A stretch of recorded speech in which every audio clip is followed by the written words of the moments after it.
What's up, everybody? It's good to be back. Good to see ya.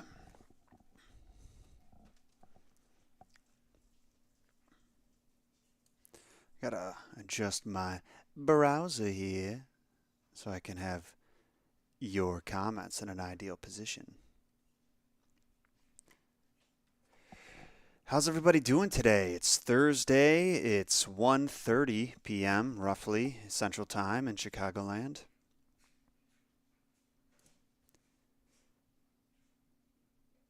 First time I'm catching a live, says Abby. Good to see ya. What's up, Caden, Jared, Gerard, Max, Lilith, Crippled Moose? Good to see you too.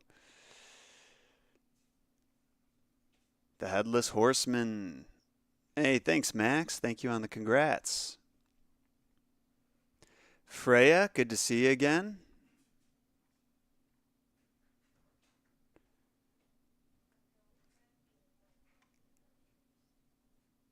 What's up, Grey Don, over on Twitch. We got 4 viewers over on Twitch and counting. Ash Trow says the screen is green, which I don't understand because I'm looking at it right now and it's fine. Hail, you beautiful beings. I hope you are doing well today. Hit that like button, you legends. That's probably a good idea. Everybody do me a favor right now. If you're watching, hit that like button. Let's get this suggested to other people in the community and the recommended feeds. We'll have more people to hang out with, contribute to the conversation. It's like, I don't know, self-fulfilling, exponential growth. Lonique says, it is my birthday. Sorry for definitely pronouncing your name wrong. Hemsy says, it's your first live too. Hey, thanks for stopping by.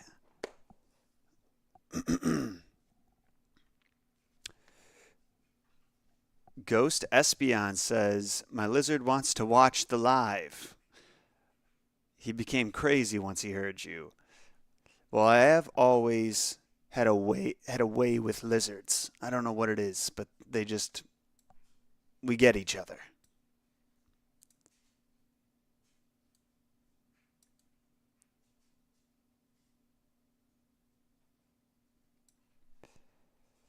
Hey John, how's your health been doing? You know, it is what it is. 2 steps forward, 1 step back is probably the best way to describe it. Um, I am not feeling good, to be completely honest with you guys. I mean, I'm happy to be here. Physically, though, I feel like shit. Just pure fucking garbage. Unfortunately, the healing for the PRP has really plateaued slash backpedaled. I don't feel like I'm any more improved really than at the start of the procedure at this point. And I am in constant agonizing pain from the moment I wake up to the moment I go to bed. So that kind of sucks. I shouldn't say like, it's not like it's 10 out of 10 pain all the time, but I wake up at a 3 and by the end of the day it's like 8 or 9. And I like am slowly losing my ability to do my hobbies because once it's like my free time, free part of the day, I can't use my hands anymore because they hurt so bad. So I'm going through a lot, but we're not here to talk about that bullshit. Uh, we are gonna just chat about some more interesting things about mythology, about fairy tales. It's gonna be great. Family is in great health. That's all I can, I'm really thankful for that. My sister just had twin baby girls this week, so I'm officially the uncle to 2 beautiful little nieces, and these are my first nieces ever, so it's super exciting.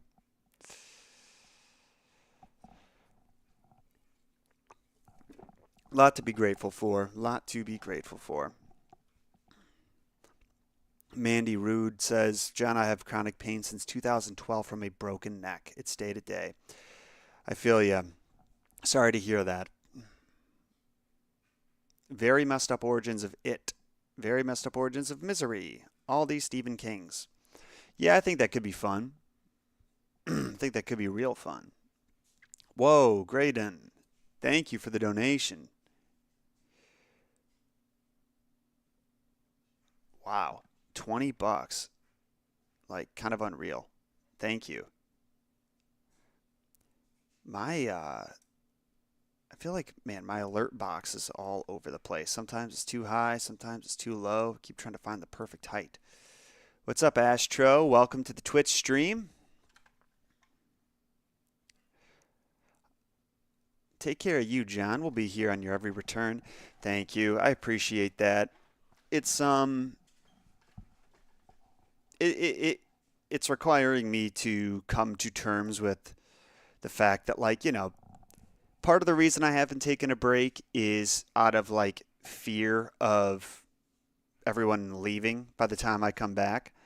But now that I feel like I've kind of overcome that for the most part, I know how to gamify a successful video, basically, or gamify the algorithm and get a successful video out there when I really, really need one. Um,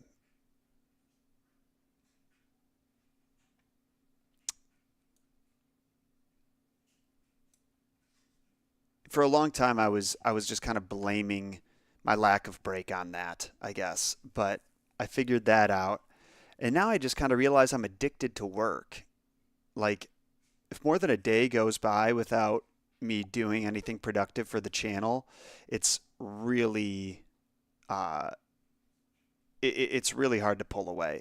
Like, I think I talked about this a little last stream, so I don't want to retread all the same territory. But when you love what you do, when you're lucky enough to love what you do, like I am, um, and it's fun, then pulling away is brutal.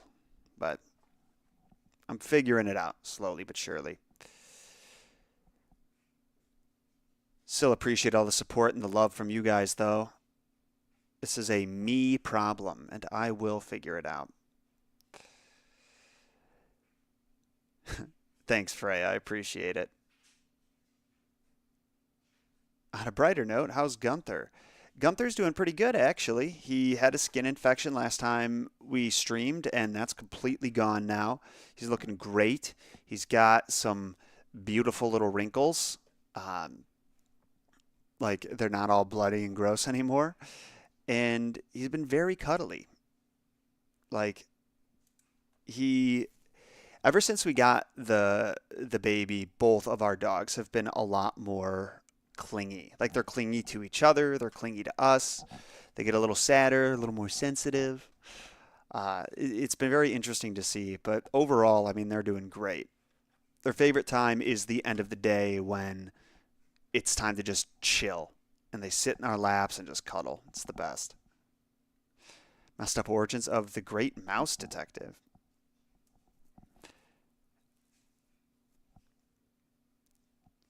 You using work as your dopamine focus? I mean, basically. Ugh, Lauren's so lucky. She's got Gunther in her lap.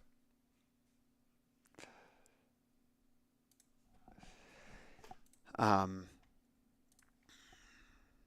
can you do a Robin Hood video? Absolutely.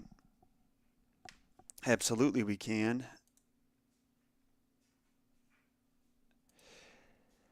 That is part of the plan. I mean, it's on the agenda for this year. Again, don't want to retread too much at the same territory, but last time I talked about just like a lot of the plans for bigger videos have been put off just because I'm constantly pivoting for like what is going to be less painful for me to work on. But now we've got two, not just one, but two great editors added to the team. Shout out to Dylan and Peyton for already crushing their new gigs. And I think things are going to be taking a real positive turn soon. Like, not only, I still have to limit myself for the near future. There might be a weird month here or there with just experimental, long form, not super well written content. But after that, things are going to get going because I'm too excited. I'm too excited about all the ideas that I have to not execute on them. You know, that's part of the problem. It's like it's not editing has been like a real like a real pain body for me for the past couple of years in terms of like chronic physical pain.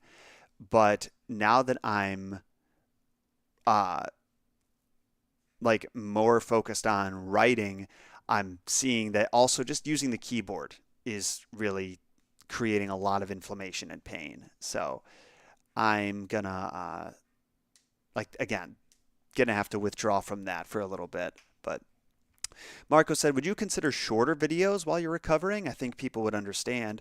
It's a great question. I think that people would understand. I genuinely question my ability to make a short video. I'd love to. Like, I'd really love to try. Like, that'd be pretty cool. Just do like a 6, 7 minute video, dive into a topic, blast through it, and that's it. It's just like those don't do very well in the algorithm usually. They can, so if it's the right topic, but I got to find the right topic, I guess. So that's going to require some taking some time from what is it? Just like taking some time to sit down and think about content. Every time I do sit down to think about content, I just get like way too excited about all of these big subjects that we can talk about. So I end up planning the next couple of months being way more ambitious than I had intended when I sat down. Thank you for all the likes on this video, by the way, you guys. If you keep hitting those likes, then that just keeps us floating in the algorithm. What's up, Cody K1? I see you're going to keep saying top of the morning from Ireland until I respond. So, hi. Top of the morning and the rest of the day to you. Can you do an origin about the Pigman urban legend from Vermont? Let's look it up. Of course, a guy named Pork Punk would want to know that. Pigman urban legend from Vermont. The Legend of the Pigman. All right. Back in our library.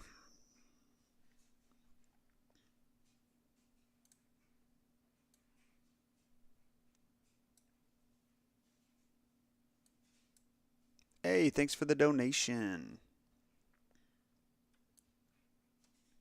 Thank you, Shalina. Shelena. Super, super kind to you. All right.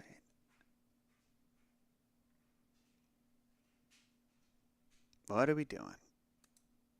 Add the scene.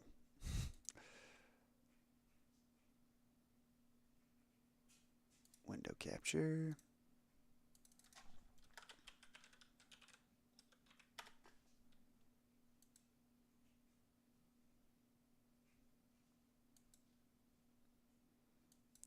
Okay.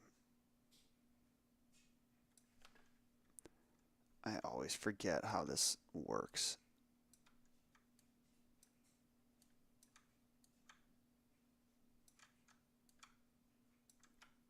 Sorry, guys. This looks so stupid. God damn it. How do I crop, motherfucker?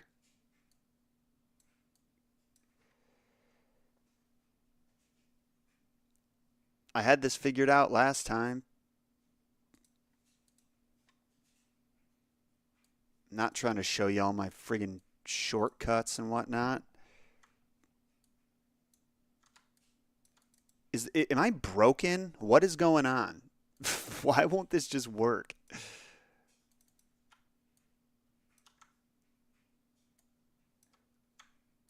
There. Oh, now. Yeah, the same button I've been pressing the entire fucking time. This is technical difficulties, the stream.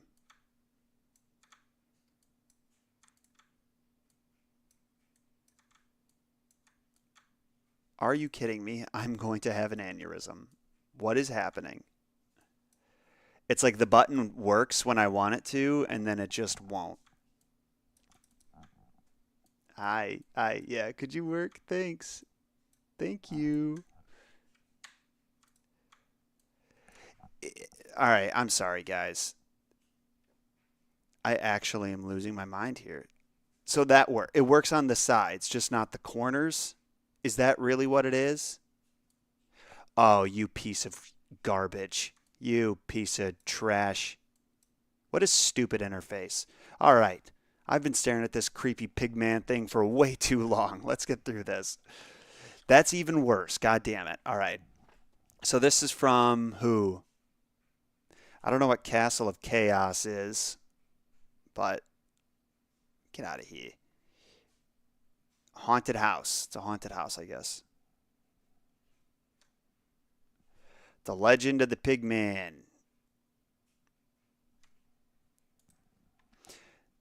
This March, most of us are looking forward to St. Patrick's Day, but did you know that March 1st was National Pig Day? Personally, I think pigs are adorable, but there's something about them that many find a bit unsettling. Maybe it's their intelligence or just their beady little eyes. Whatever the reason, creepy stories about the infamous Pigman are found all across the U.S. The Pigman of Bonnie Bray Bridge. All right, fam, we're going to go on to Denton, Texas. It's the home to an urban legend that dates back to the 50s. According to the story, young greasers at the time would park their dates in the secluded farming county of West Denton, home to several bridges. Terrified teens began coming back with stories of a grotesque pig man throwing rocks at their cars. Other teens told a tale of a humanoid creature with glowing red eyes who traveled the area with a pack of aggressive grunting boars. Okay, that's interesting and weird. Like something that isn't a boar traveling alongside a bunch of boars. Many have suggested the stories began with pranks being played by classmates. That's how most of these things start, supposedly. On the part of parents who weren't keen on their children's amorous activities. But there is another more disturbing explanation. All right, let's get to the disturbing explanation.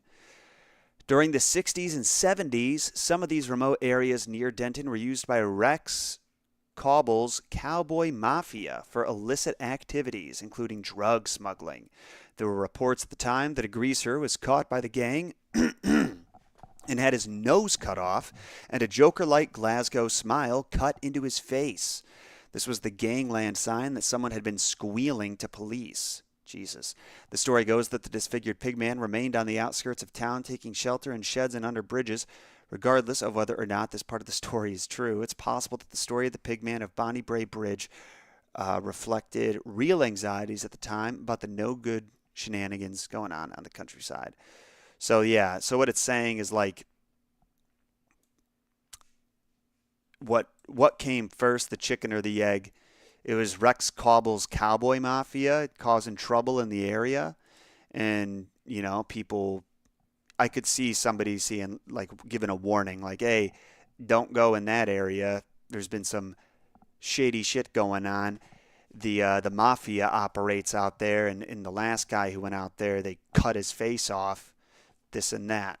And he never came back to town because he was so insecure about his hideous face. Just like that guy in the 1001 Arabian Nights that we read about, who's super insecure about his fart, and it turned out everyone remembered it for like 10 years. He comes back and they're like, "Oh shit, they used my fart as a national holiday. What the hell?" Uh, if you're missing the context on that, I'm sorry, but I will not explain further. So now there's a pigman of Road Bridge.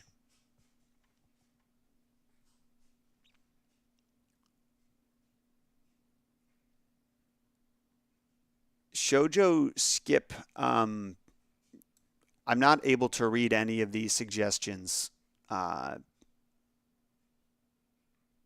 because you just keep sending different ones. So yeah, we'll have to maybe. I don't know. Hannah can take a note of some of these. Is a cryptid classified as a legend or a fairy tale? I'd say more of a legend. Um,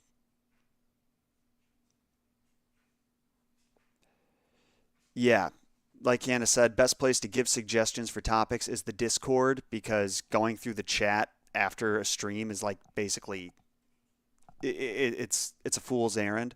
So if you click on the pinned comment, you can send suggestions through there. It's a lot better than spamming suggestions, like I just said.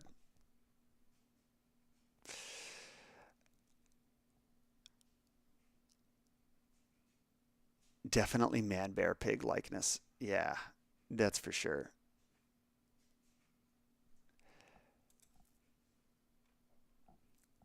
There's another one. There's this guy. Then we got one of road bridge. This mile long stretch of. All right. Um, we're gonna have to do something.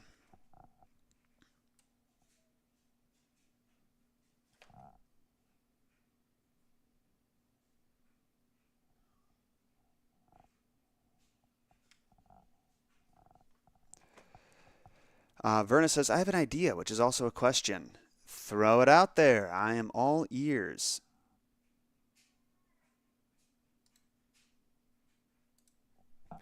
The 2 mile long stretch of road in Angela, New York, has been terrifying visitors and locals for over 50 years. Historically, the bridge was the scene of one of the worst railway disasters in history. Over 50 people died here in 1867 when a rail car came unhooked, fell down the embankment, and burst into flames. Maybe it is this tragic story that inspired the legend of the Pig Man. I'd love to see how these dots are connected. The pig man of the creatively named road bridge was a hog farmer and a butcher. According to the story, he would place the heads of hogs he had butchered on spikes and lined the road with them to let people know to stay off his property. Apparently, he hadn't heard of no trespassing signs. One day, a group of teenage boys decided they would sneak onto the butcher's land and have a look around. The pig man is said to have killed all of them and placed their heads on spikes along the road. If you ask a local today, they will tell you that the pig man still lives in the woods around the road waiting for unwary travelers. I'm going to call bullshit on that one. That's ridiculous. Like, normally I like to give a certain degree of, creative license or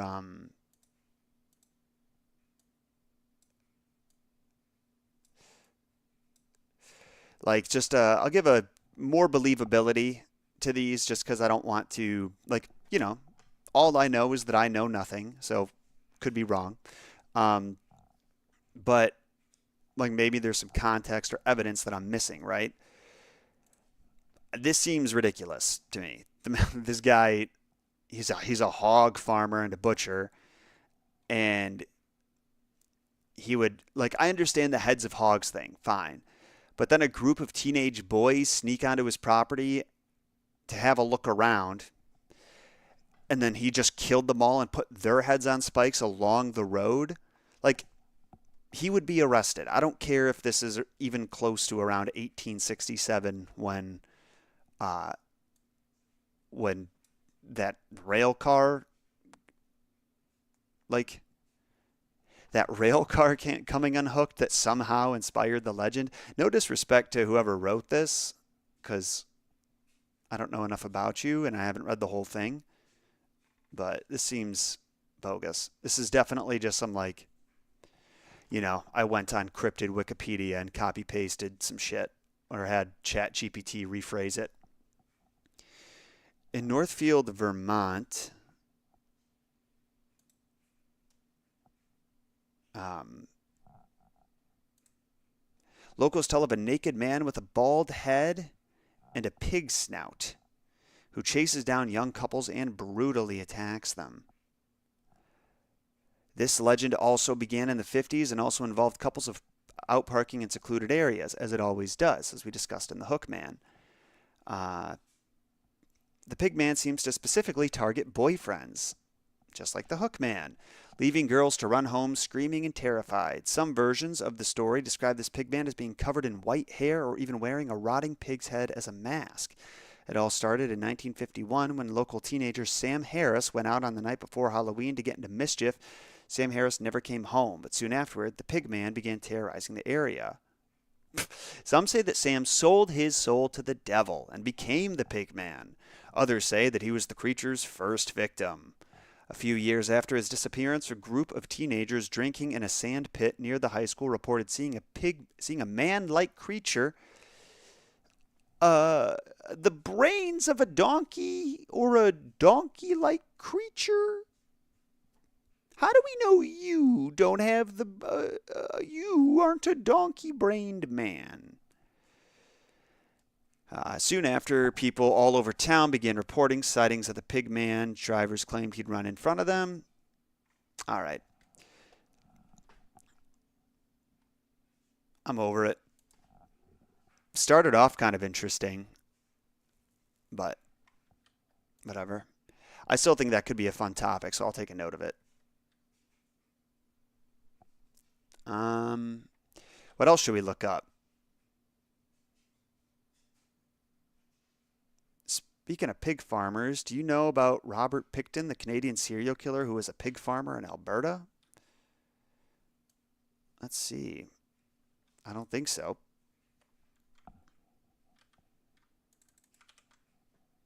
Canadian serial killer.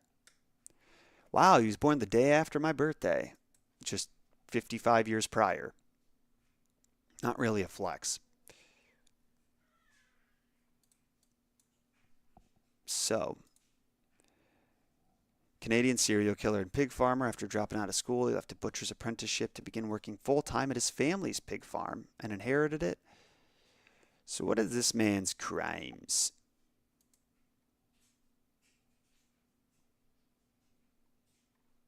I wish it said he was born on October 24th, making him a Libra, Scorpio cusp.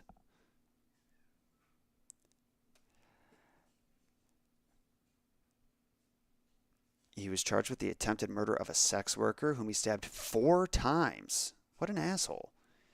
She told police that he handcuffed her and that she had escaped after suffering several lacerations. She told them she had disarmed him and stabbed him with his weapon. Damn, what a badass. Piggy Palace? This might be worth looking into.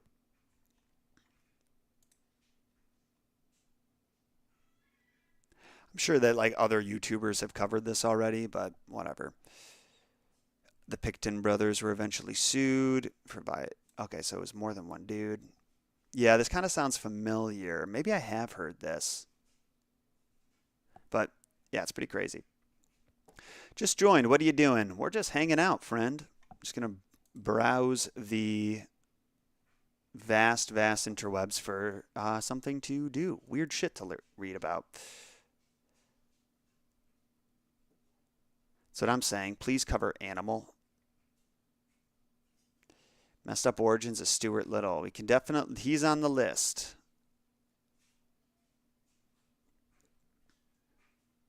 I'm doing it for school. Animal Farm. Okay. Wow, they wrote about him recently. Why did NBC News cover this recently? Said Picton died in a hospital. He took female victims to his pig farm during a crime spree in the late 90s and early 2000s. He died after being assaulted in prison. Authorities say he was 74. Wait, did he just die? Okay, has died. So, yeah, recently. Good. What did he, what was the assault in jail? After being charged with the murders of 26 women. Oh, God. Police began searching the Picton farm in the Vancouver suburb of Port. Not going to even try. More than 22 years ago, in what would be a years-long investigation into the disappearance of dozens of women from Vancouver's seediest streets. The remains of DNA of 33 women were found on the farm.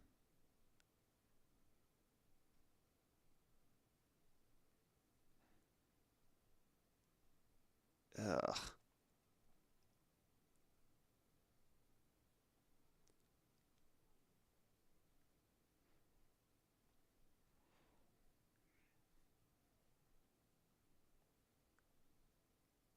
Yeah, it doesn't look like they actually gave us any interesting details about the assault. But glad that that piece of shit's dead. Am I right?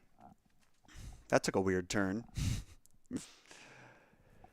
Left a suggestion for a creature from Armenian mythology in the Discord a few minutes ago. Working on putting in a post for a creature from Spanish lore up there as well. Perfect. Yeah, I want to cover more creatures. I feel like we need to do some more creature folklore this year. Like, let's do some big banger stories and then some creatures. There's just so much to cover, you know. The wheelhouse. I'm like butter spread over too much bread in some ways. Feeling a little bit like Bilbo. Like, uh, just because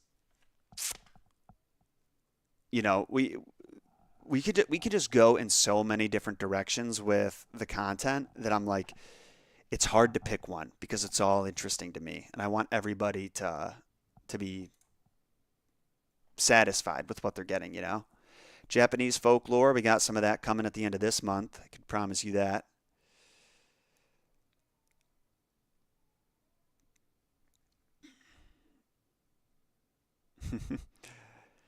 Samuel Marquez said, random question, but when you got your Adventure Time tattoo, I asked you on Twitter if you were going to get the snail. Did you ever get it? I did not, although it is still on my agenda. I don't think I'm going to add it to the Adventure Time tat. I'll probably add it somewhere else random, but I still think that would be cool. You mentioned a list. What's on it? A ton of things. A ton. Ghost Espion, thank you for the donation. How about Lady Ronkonkoma from Long Island, New York? Who's that?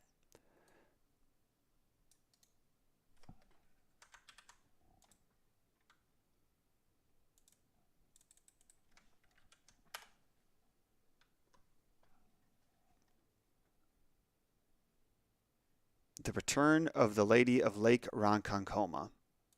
It's the New York Times. Um,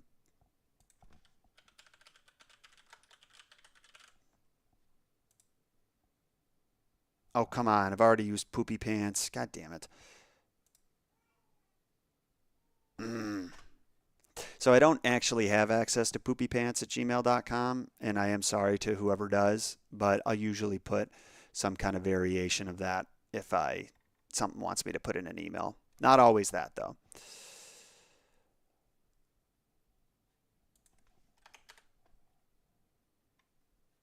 Why is what is this?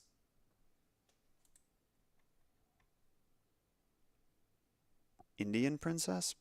Legends such as the Loch Ness Monster, Atlantis, Bigfoot, and the Bermuda Triangle, the Lady of the Lake on Long Island have mystified people for centuries. Has it? As the story goes, an Indian princess became romantically involved with an English woodcutter who toiled across the lake from an Indian camp when her father, chief of the Setauket tribe, discovered her love affair with with the English settler. He forbid her from seeing him again. Saddened with depression, the princess rode to the deepest part of Lake Ronkonkoma and took her own life rather than live without her English lover. Since then, the lake has claimed one young male every year, and the princess has been held responsible for these drownings. Author T.J. Hannon has lived within a stone's throw from Lake Ronkonkoma for over 40 years. Fascinated by the myth, T.J.'s intention was to humanize the characters of the legend. Interesting. Never heard of it. Hate to ask, but will you get around to making a video on the Epic of Gilgamesh or the futility of peoples worldwide trying to reach immortality? Definitely on the Epic of Gilgamesh. I think that would be sweet. One of my main artist that I work with, I actually found because of his Epic of Gilgamesh work. Uh, Let me see if I can pull it up. I emailed him after seeing this and was like, dude, can we work together, please? And he said, for sure. He's got Enkidu, Gilgamesh. This is Doug, by the way, my boy Doug. Douglas de la Hoz. Ishtar, normal, wrathful. And these were years ago, by the way. These are from years and years ago. So cool, man. Scene 1, the cedar forest in Huwawa. Really, really cool stuff. Gilgamesh, wanting to immortalize his name, convinces Enkidu to take a trip to the cedar forest with the mission to defeat the guardian Huwawa. So I would love to maybe work with Doug again on our own, a new Epic of Gilgamesh story. I mean, look at that. That's a pretty sweet scene. If you guys want to follow Doug, his Instagram is at HOZARTIST.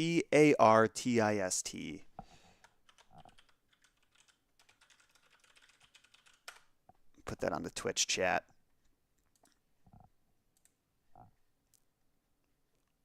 I'll put that on. Actually, I hope that's right. Is it Hose Artist or Hose Art?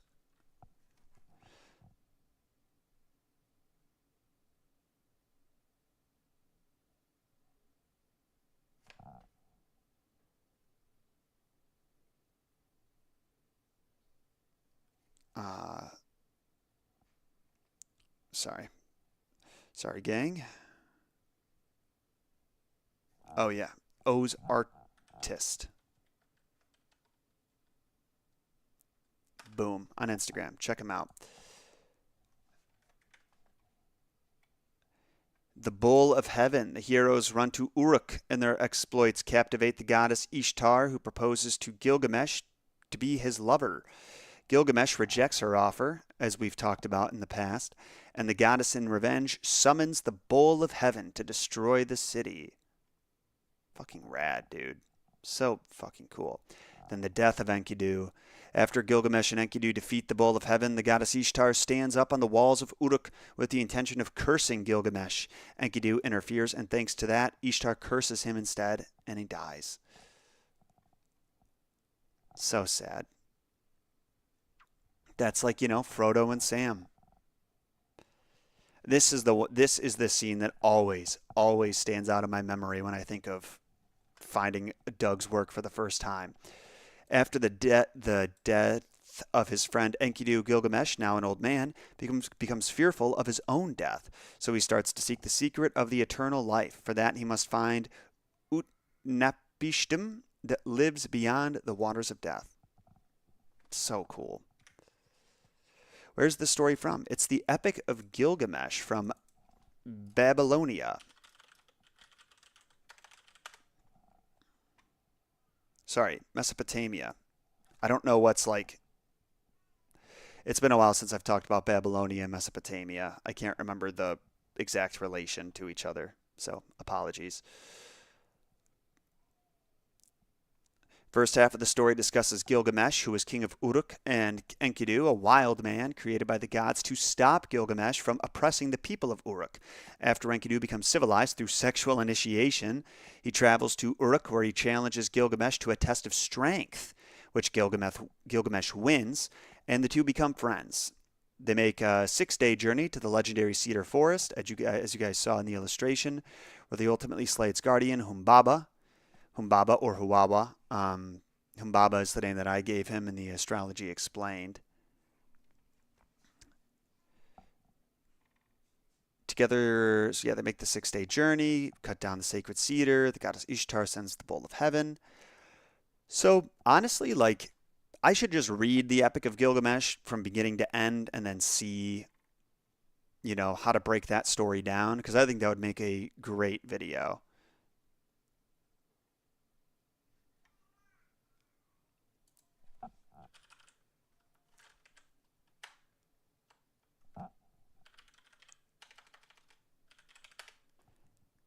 Hey, John, when did the new editors start working? Thanks for asking, David. They have already started working, actually. If you watch the intro of the messed up origins, or the very messed up origins of Snow White, then you'll see in the intro that is Dylan's handiwork. He did a great job a little bit fancier editing that I can do. And then in Humpty Dumpty, I edited the intro and outro only, which was about 2.5 minutes of footage, while Dylan and Peyton edited the other 16 or so minutes. So you can imagine that saved me a minimum of like 16 hours of hand movements. So we are getting there. We're on the road to recovery, I will say. What was I about to look up? God damn it. Somebody said something, and I was like, I need to look up. Oh, I was just going to look up the stream. Nice. Cool. Hey, John, what's your favorite Greek myth and why? I don't have one yet. Honestly, I haven't got that far in terms of Greek mythology, but I'm getting there. At risk of repeating myself, one of my favorite myths is the sorry, I gotta my buddy's calling me. Let me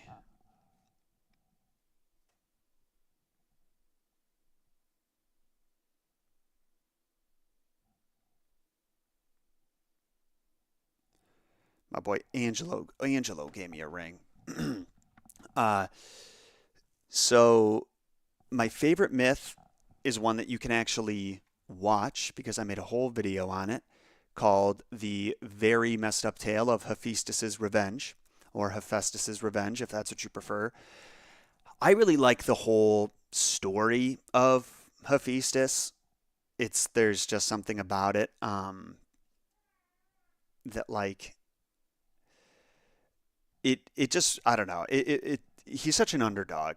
That's probably what it is. It's just like you got this totally underappreciated god, even like in the mainstream. Most people don't know who he is nowadays, but even like when he was born within the context of the mythology, super underappreciated, tossed off Olympus. No matter what life story of his you want to go with, he was tossed off Olympus at least once in his life and landed hard. And then to basically earn his place back on Olympus in a way that he outsmarted all of the gods and was like, yeah, you're going to want me up there. So fucking cool. I don't know what that comes from, like why that resonates with me so much. I feel like it's just like I've always been kind of anti mainstream, anti popular crowd, contrarian type.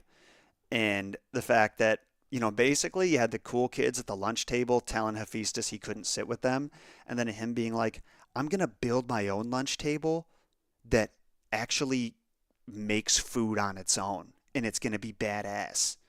Like something cool. Like it's so cool that he earned his way back up and proved them all wrong in the process. He was the god of blacksmithing and craftsmanship. What if, instead of using his forging skills to impress the gods, Hephaestus impressed them with his basketball skills? That would be a plot twist, because I don't think basketball was invented back then.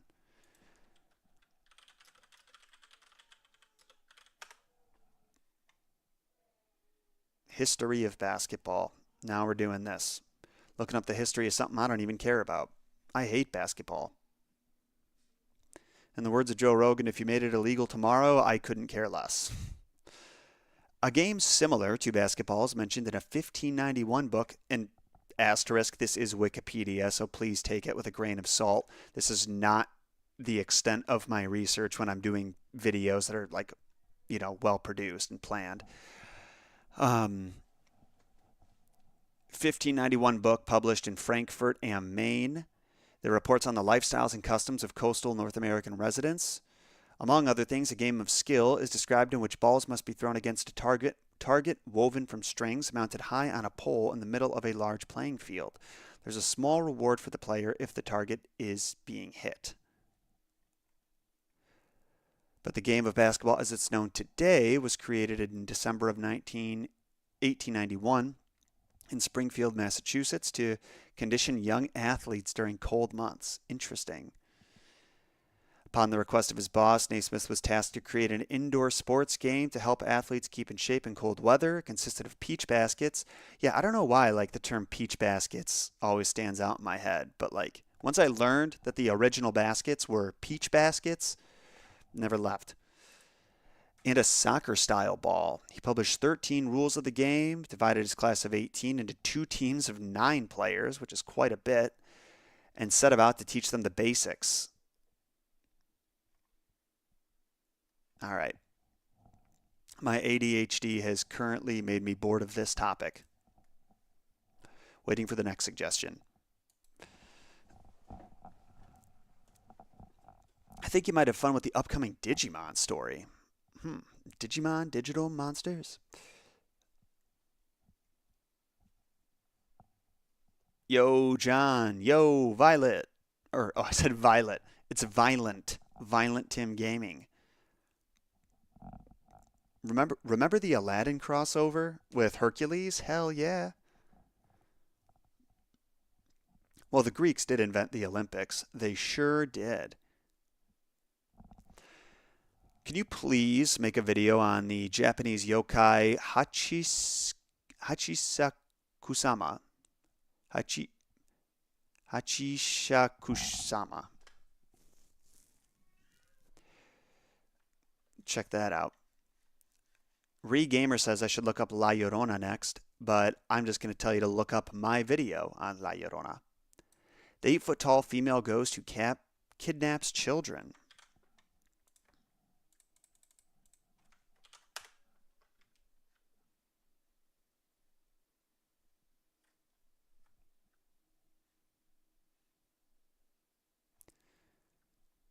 Not a good sign that the first 2, 3, 4 links for it are all like modern day things. I'm curious if there's any ancient like context to this. Makes me think that it was like invented in the modern day. Kind of like I think it's the Jorogumo, the one who got the face surgery. No, that's the spider. It's Kuchisake Onna who got the face surgery, who we talked about last time. Uh, can vary from a withered hag or an attractive woman, as most depict her as, yet is always odd in terms of height. While her appearance varies between accounts, most eyewitnesses have stated that she dressed in a white summer dress and the wide-brimmed hat. So she looks like this. Oh, she looks like... Why can't you see this? Oh, press the wrong one. That's why. She looks like this. She takes the form of an impossibly tall female specter, often said to have a deep masculine or an attractive feminine voice. Okay, those are opposites, but you got it. She's often said to have a deep masculine or an attractive feminine voice. So it's always one of the two is usually distinct. So modern, historical. Doesn't change anything really. She has a habit of preying on children, usually ones who are 9 to 11. She catches her victims by stalking the child for a few days or months. After that, she takes the child away from its family. It's unknown how she takes them away, but it can be assumed that, like most spirits, she can teleport near the child and take them away. Sounds about right.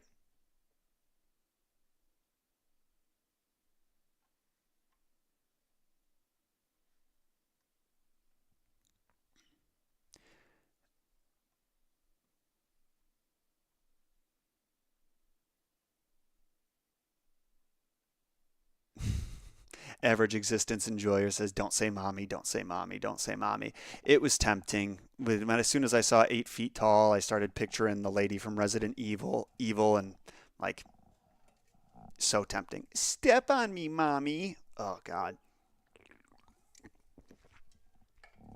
Yes, I said it, but no, it didn't feel good.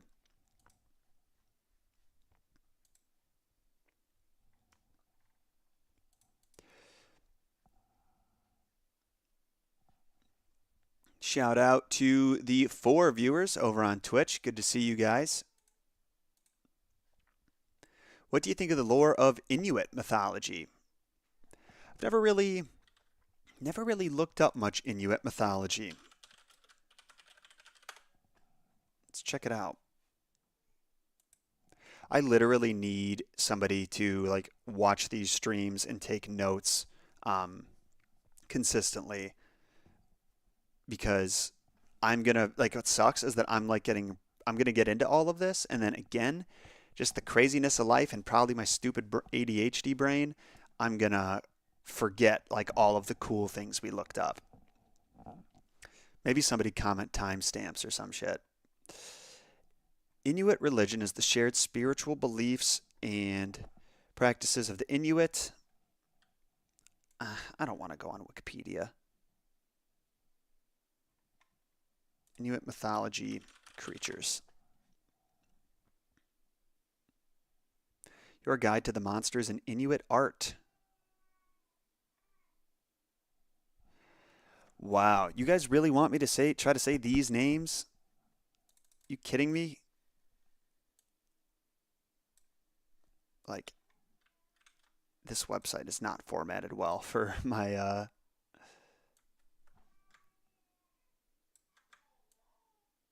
there we go. What am I supposed to say here? Inuk Pasugjuit? Like that can't be right, right?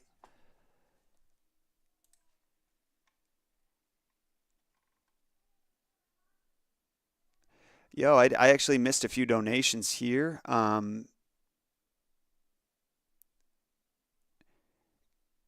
Or one, Eve Christie says, hope your health is doing well. I enjoy how you simplify complicated and contradicting myths. Appreciate the easy to understand breakdown. Thank you very much, and thank you for the donation. I do my best, I really do. Oh, thank you, Lou. Lou's writing some of these ideas down. Everybody make sure to hit that like button while you're here. Every like supports the channel and gets this video and others in front of more eyes.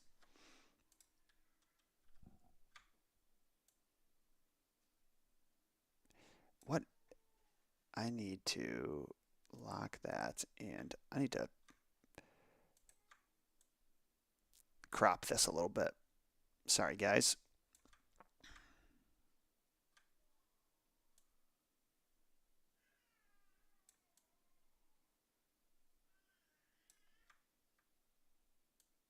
There we go.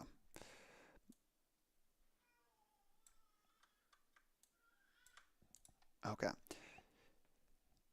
Let's just read about a few of these. The Kalupalik. Kalupaluk. I don't know. Venturing near the floe edge in spring as the pack ice drifts can be a dangerous endeavor, complicated even further by what lies beneath. Beneath that ice, clad in eider down or a duck skin, the malevolent humanoid Kalupaluk are said to live under the ice, waiting with sinuous tendrils and sinister claws to carry away children who play too close to the fringe of the northern sea. Rarely seen but often heard, they whisk their prey away on their backs to caves deep in the Arctic waters. Oh, cool. So this is like an Inuit Kelpie. In some tellings, particularly for inland communities, in others, the creatures are said to take the form of various Arctic animals to trick victims into approaching the boundary between land and sea. Lou, if you could write down Inuit Kelpie in this name, that would be awesome. Giants known as Inuk Pasugjuit that tower above humans have traveled and left their mark. Damn, I was trying to blow this up a little more for you guys. Left their mark across the Arctic, their footprints still visible in the land, some malevolent, some kind. Giants have been the subject of many stories told and artworks made by the Inuit. There are stories of giants who were so large they would mistake polar bears for foxes and bowhead whales for a seal. Wow. A famous giant was said to be able to walk across mountains in one step, and later adopted a human son to help him pick lice as big as lemmings from his head. Jesus. Some say that giants sleep for hundreds of years and that if you see a mountain on an otherwise featureless terrain, it might be a giant deep in slumber. That's pretty cool. Let's see. We got pictures of these fellas.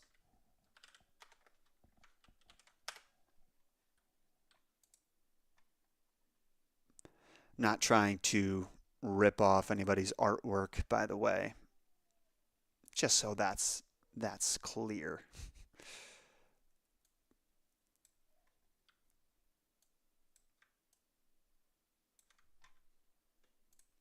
Give credit where it's due as long as I can, see it. So this guy it's not a giant per se. This looks like some of the stock assets that I see on like stock sites, basically.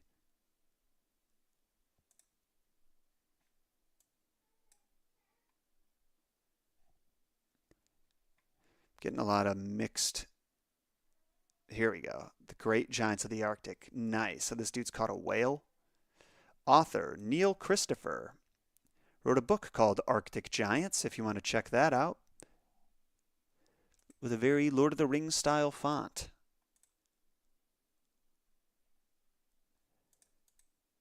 But that's pretty sweet.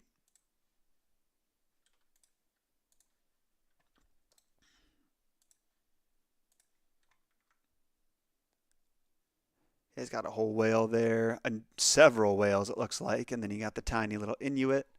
Nice. God damn, you guys just can't see the whole thing. It keeps bouncing back from left to right. But yeah, little people at the bottom, whales. Good shit. Have you ever thought about teaching mythology and folklore in college in the future? I have thought about it, but in order to do that, I would have to go back to school, get a degree in this stuff, get a master's and then a doctorate to be able to teach in college. And at that point, I would be making like less money and connecting with less people than I am now. So it just kind of seems like almost a step backward in a way. Like it would definitely legitimize my pursuit of the world of, my pursuit of folklore and being like a folklorist gone rogue, basically. But I don't know, like one of our main researchers, Jack, I've been working with him. He's been getting his master's he got his master's and now he's getting his doctorate in folklore. He's been working the entire time that we've been working together, which is 3 years now, at least three. Um, so it's like, dude, and that dude busts his ass. So it's like, I don't know if I would be able to even have time to run the channel. Um, I do think that in a way, those studies could contribute to the channel and, even make I would even understand the work better. But it's like, say, because it's like whatever I would be studying to learn for the degree, I could port that over into content, right? But that's its own separate job. So I don't know. Yeah, exactly. It is sad that it isn't worth the money. Like, and I hate to even phrase it like that, but it's like, got a family to support. This is my career. Like, it'd be really weird to ditch a job where I get to teach folklore to hundreds of thousands of people, sometimes millions, and then reduce that to like a dozen disenfranchised college students who are taking it because they needed a English credit or whatever. It is sad that that's just the world that we live in.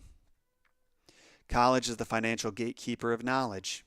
First off, you wrote a bar. I don't know if you intended, but that's a bar. Um, and I would say that it was. I would say right. I'd say now it's the financial gatekeeper of like I don't even want to say like legitimacy because how like you don't need to go to college to if you want to start a business, you're probably better off just starting a business before you go to college and then just trying to learn while you work, as opposed to going to college for 4 years to learn all about business, because you're not working out in the real world and getting experience. And like, uh, sorry, I got distracted by other comments.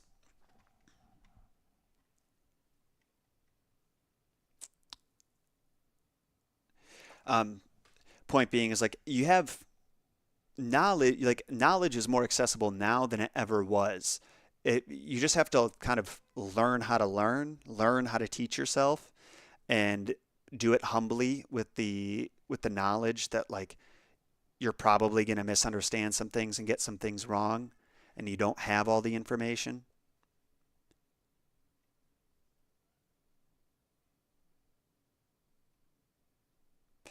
Yeah, exactly. I don't think you would need to do that. College students are 100% would rather watch your YouTube than hear a teacher in class. Exactly. And it's like I can take whatever hours I would need to be put into like crafting my lessons to teach at the school.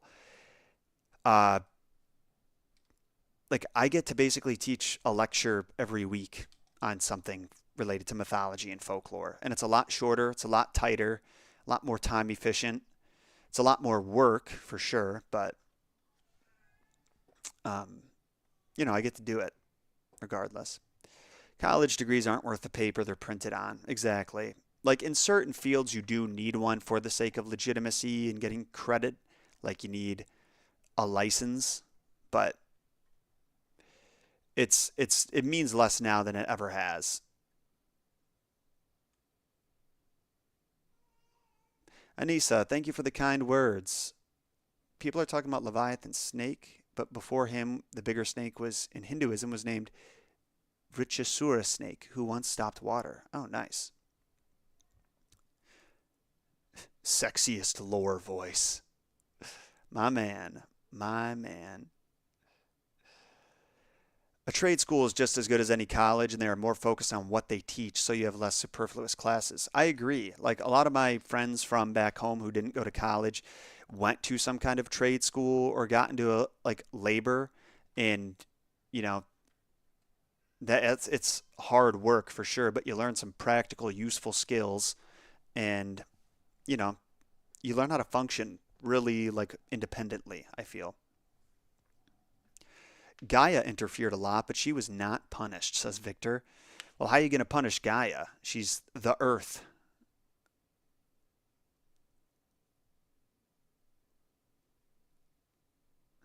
We don't learn about mythology because I live in London. You're my only hope, bro.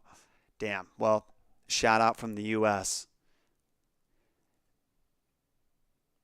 Isn't the largest serpent in any mythos Jormungandr? He surrounds the entire Earth. Let's see. Where's this Richusara? I don't think you guys can hear it, but Francesca, my baby girl, is upstairs cooing and shrieking, and it sounds hilarious.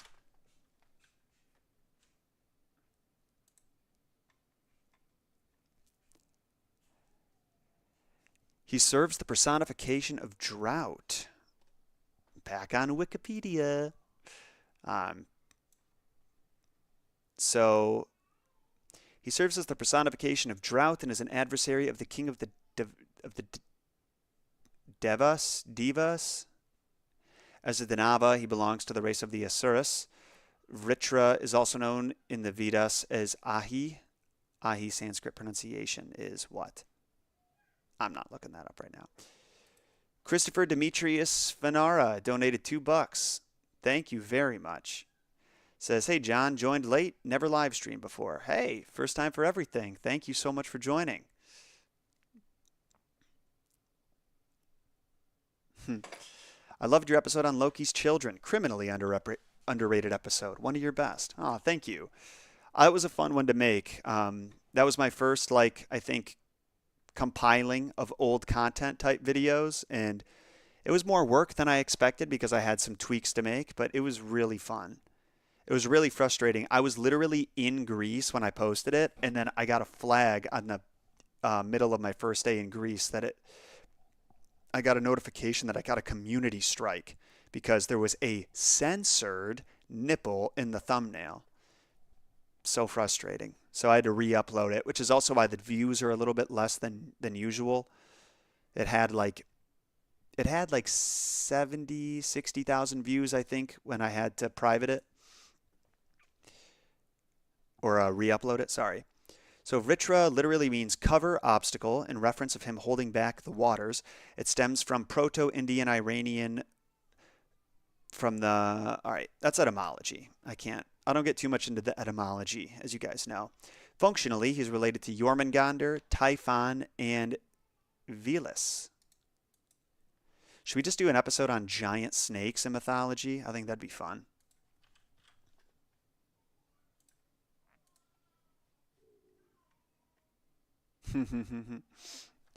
John, if you could collaborate with anyone, I know you're solo, but so is Han, who would you want to do it with? I will answer that question in just a moment. First, I want to get to Victor because he donated and he said, which by the way, these donations are all supposed to be being read out loud if they're $5 or more, so I don't know why it's not happening. But what do you think of Yu-Gi-Oh? Sometimes making cards based on myths. I think that's awesome. Yu-Gi-Oh and Pokemon both do that, so I would I'd like to make a video really diving into those, honestly. Let me add that to the list too, now that you mention it. I am not going to show you guys the list because there's some sensitive info on here that I don't want other people, like, I got some pretty catchy titles and subjects in here. I don't need people jacking them. So,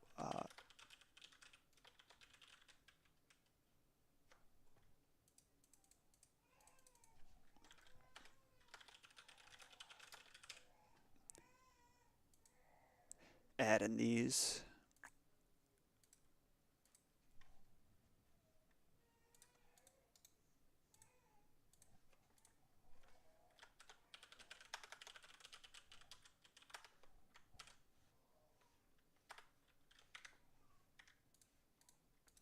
And cool. So that's one. There was another list I wanted to add.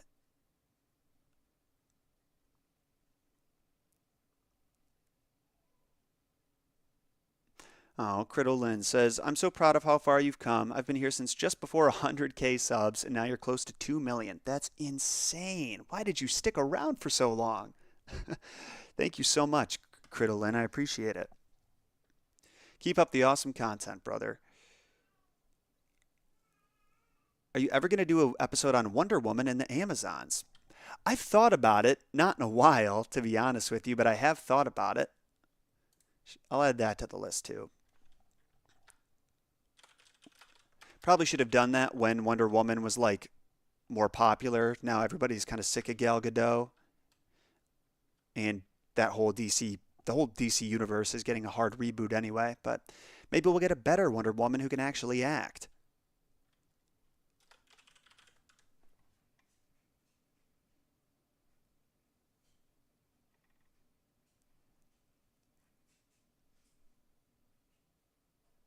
LS Main asked me, John, if you could collab with anyone, who would it be?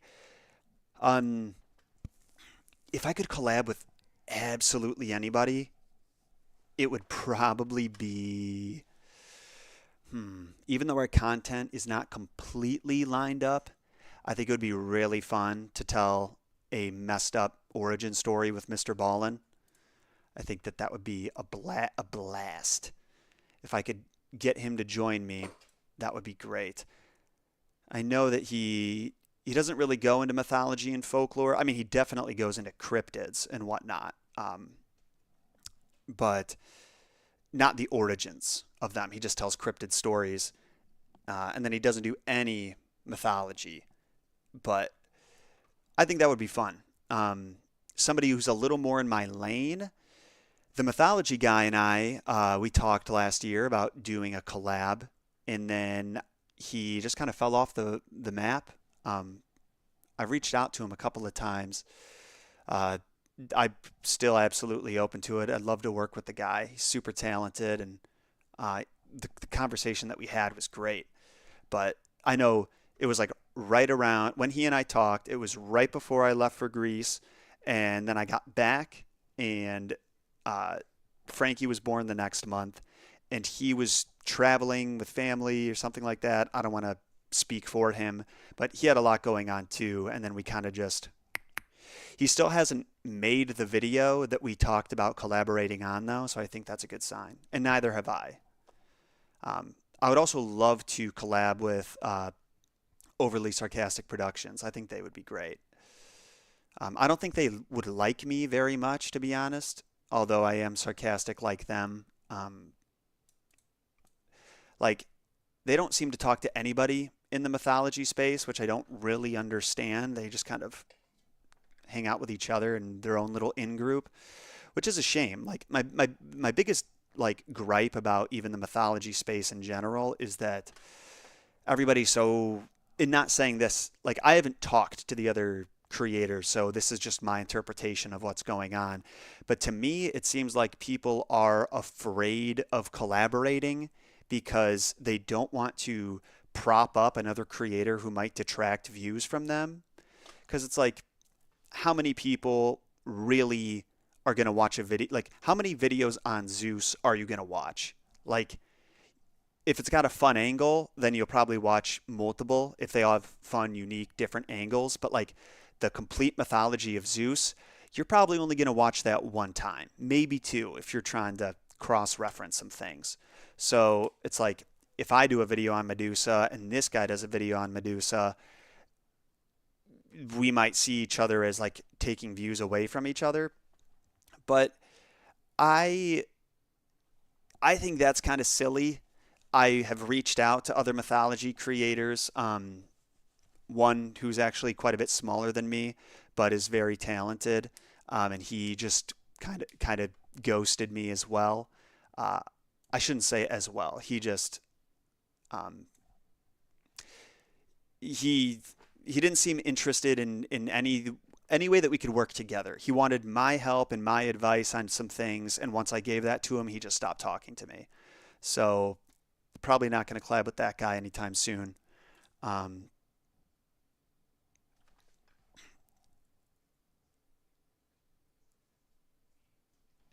but yeah, like Mythology Guy, Mr. Ballin, Overly Sarcastic Productions, I think they would be all really fun. Would you ever collab with Isaac again? Yeah, I I absolutely would. Sorry, I was distracted by comments. On like a Disney video or something, totally. It would have to be a little bit different. I think that he and I have different presenter energy, so it wouldn't be like a spooky story like I did with the Headless Horseman. But would definitely collab with Isaac. He's a great creator, and we've talked about collabing too. It's more so just, uh, it's just a timing thing. It's hard to plan collaborations. Like all of us are kind of stuck in our own grind, I think. Um, Eve Christie, thank you so much for the donation. Uh, Real quick, I want to answer the Headless Horseman Brom C here, who said, "Are you familiar with the PBS Story channel?" I have. I've commented on multiple of their episodes that I would like to collab with them as well, and they've loved it. They've hearted it, but they've never actually reached out. Again, I feel like I'm a little too rogue for them, maybe. Like I don't have any certifications, and PBS is pretty legit, so they probably don't want to work with just some guy, some autodidact who's locked himself in a room for the past 7 years. But I mean, there's not a whole lot of difference between that and somebody who's doing it for school, right? Eve Christie, thank you again for the donation. Super generous of you. If you could be any god from any mythology, who would you pick, and what would you do better? That's a great question. Um, damn, damn. Reflexively, I mean, none of the gods have exclusively nice lives. All of them go through their fair share of bullshit. Besides Hestia. Well, no, even Hestia, dude. Hestia, she was assaulted by Priapus, I think it was. So she dealt with some shit too.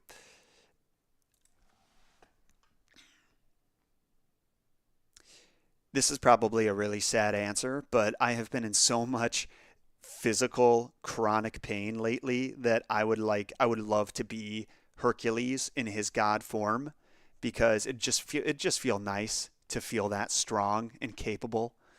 It's been a long time. Like I uh it's been a while since I've been able to crush upper body at the gym like I was beforehand. Before these injuries got out of control. So probably be Hercules. Um, if it was like Nordic, you really can't go wrong with Thor. Thor wins all of his fights, basically, even when he loses.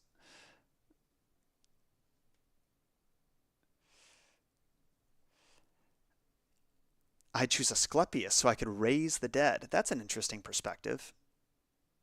I think you mean Huncules.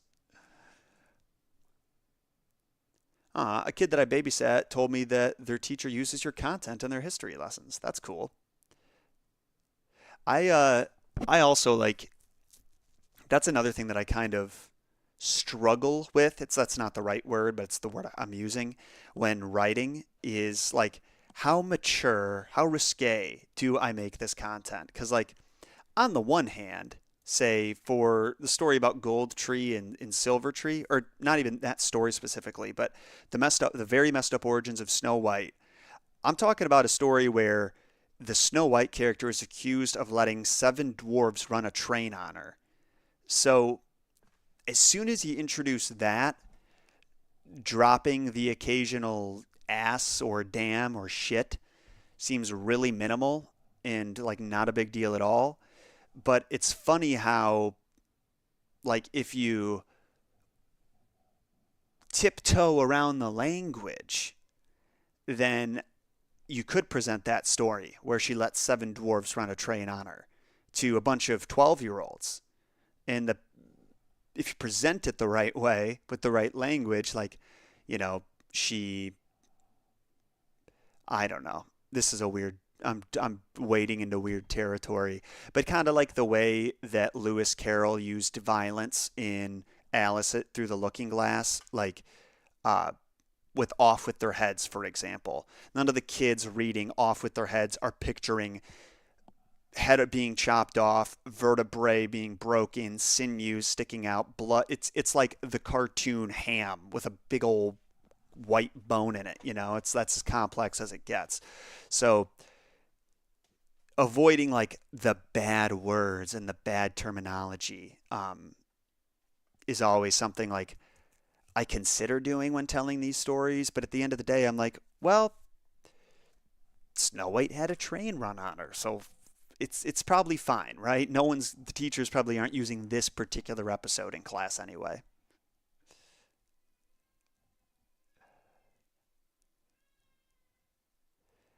I would choose an underdog.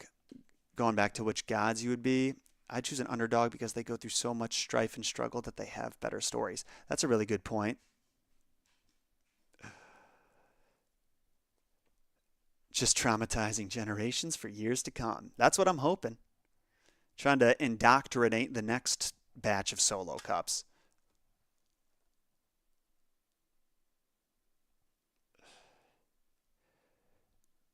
Where is a god that just wants to be friends with everyone and is constantly getting taken advantage of for their kindness and naivete and unique skill set? Because that's my god.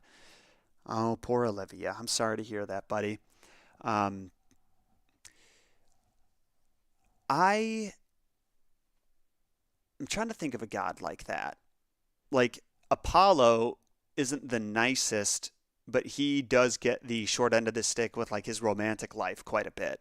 He's I don't think he's necessarily being like terrible to any of the women that he loves or is pursuing, but he just gets rejected.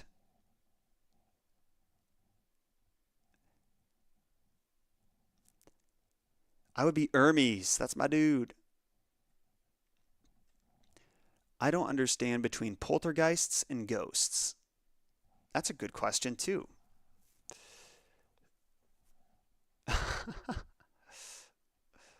Yeah. Yeah, we got someone in the chat who's like, "Why do you follow this account that makes fun of liberals on Twitter?" It's just because making fun of liberals is funny. You know what's funny also? Making fun of conservatives, making fun of anybody who is blindly impassioned by their side of the political spectrum is pretty funny. So I like dunking on both sides, and I like having ammunition to do that with. But for the most part, I don't really give a fuck about politics or who you vote for. I I think that we would probably agree on most things. I'm one of those disenfranchised liberals, if you really want me to open up about it. But that's pretty much all that matters. Hannah's doing a great job. I'm just a mod trying to keep the peace. Exactly. Like, I don't think that like throwing out political labels is doing anybody any favors. Like, what does it even mean at this point? Like, people have different definitions for all of these terms now. It's like when you say woke, like, it's woke, the new Snow White is woke. That's not the word I'm going to use for it because everybody has a different definition of woke and it doesn't mean anything. So, yeah, exactly. If you don't agree, it's good to separate the content from the creator. Exactly. And like, how often do I talk about politics on the channel? Fucking never.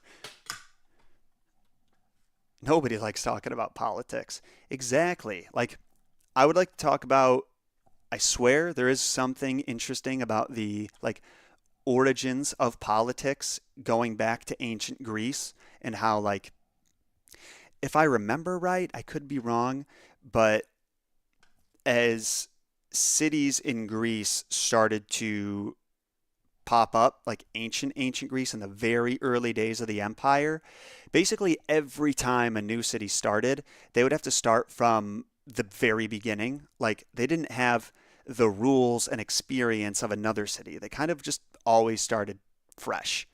And eventually that evolved into yeah, I said empire. Maybe that's wrong, but whatever. Uh,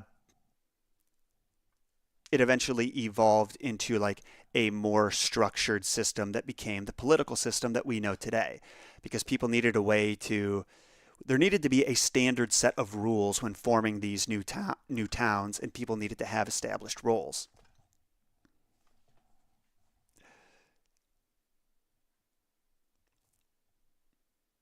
Also, real quick, I'm going to let you guys know this shirt that I'm wearing right now, we're all mad here. I'm mad, you're mad. This is our new merch. It's coming out in a couple of, I think, at the start of next month. It's April now, so start of May. These are going to be dropping. New Cheshire Cat merch. We are continuing our takeover of the public domain. So we have a lot to be excited about there. I'm going to make the announcement. I'm going to drop it on the when I post the going to do the messed up origins of Alice through the Looking Glass. So that's going to be super fun.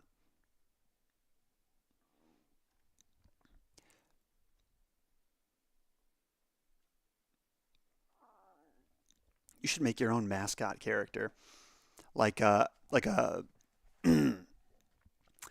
let me tell you. I can tell you exactly what my ideal mascot would be. Um, I can not only tell you, I can show you.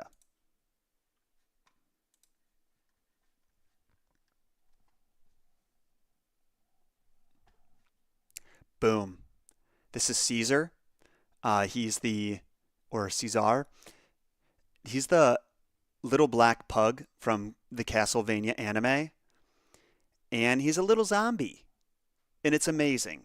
Like this is the best thing I've ever seen in my entire life, potentially. So I love that you have this adorable little thing, and then the other side is just corrupted and fucked up. So I feel like that would be a great mascot for the channel, like because it also plays off of Gunther already being the mascot.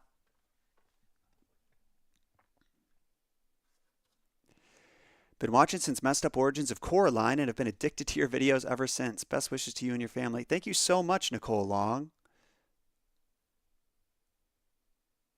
Thank you, thank you. Man, lots of donations coming in, you guys. Got Serafina Stardust says, "What's your opinion on Calypso?"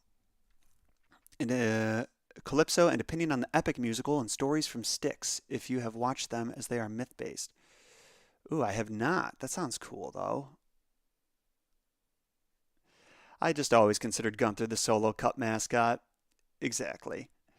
He basically is, you know. I mean, he is. He's our mascot. And he's the most handsome one that could ever exist. Gunther have anime from then her. All right. Gunther has anime form. Sorry, Paul. I couldn't decode that one. Have you ever watched Attack on Titan? I have not. If you guys want to drop some anime recommendations in the chat, feel free. Um, I feel like I'm going to regret saying that because I know probably all of you guys watch anime and I don't watch any, but I want to ease into it. Castlevania was my first foray because, like, this might sound, I don't know, kind of like weird, but I'm starting with just like the Western anime, and then I'm gonna ease into the more classic out of Japan stuff. And I'm assuming Castlevania is Western, at least like it's based on a Western uh, concept. Dracula, Vlad, Carmella, um, all of the, or sorry, not Carmilla, Camilla, all of the vampires. I did like Death Note. I do want to watch Death Note. That might be next on my list. Attack on Titan also sounds pretty cool. My bad. Gunther's more popular than his sister, says Paul. Where's her anime style? I know, right? You don't find a lot of Japanese chin representation. Trivia. Wonder why they included this. Caesar is an homage to Sam Deet's late dog Bunny, who passed away shortly before season two's production started. Aw. Who's Sam Dietz? A writer, animator, illustrator, character designer. All right, he directed. Oh, he's the director. Okay. Hell yeah. Badass. He created like one of my honestly like my one of my favorite animated shows of all time. It was amazing.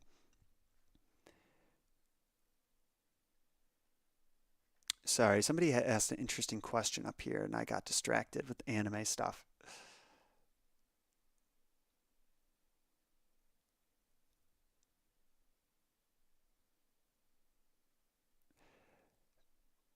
Uh, sorry, yeah, the donations. I got to ask about these or reply to these.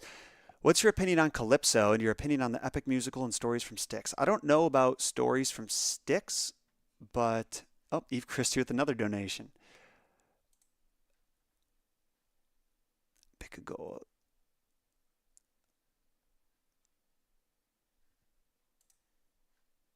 Okay. Um, so I haven't seen the epic musical. I think we talked about that last time. Um, if I remember right. Is that the guy? Yeah, that's the guy who's slowly, I shouldn't say slowly. At one point, it was like over time he was churning out songs, I thought. But um, yeah, I got to check that out. I'll put that on the list as well.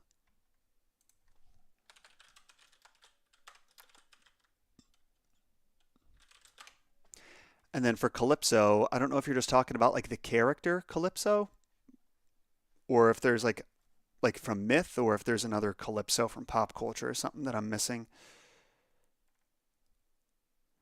Victor said, the fighting game Soul Calibur 2 introduced me to Hephaestus, Cassandra, and her sister Sophicia. Worship him. Oh, cool. Who wants to see some Mayan and Aztec mythology? Yeah, I am overdue on that. I will admit it.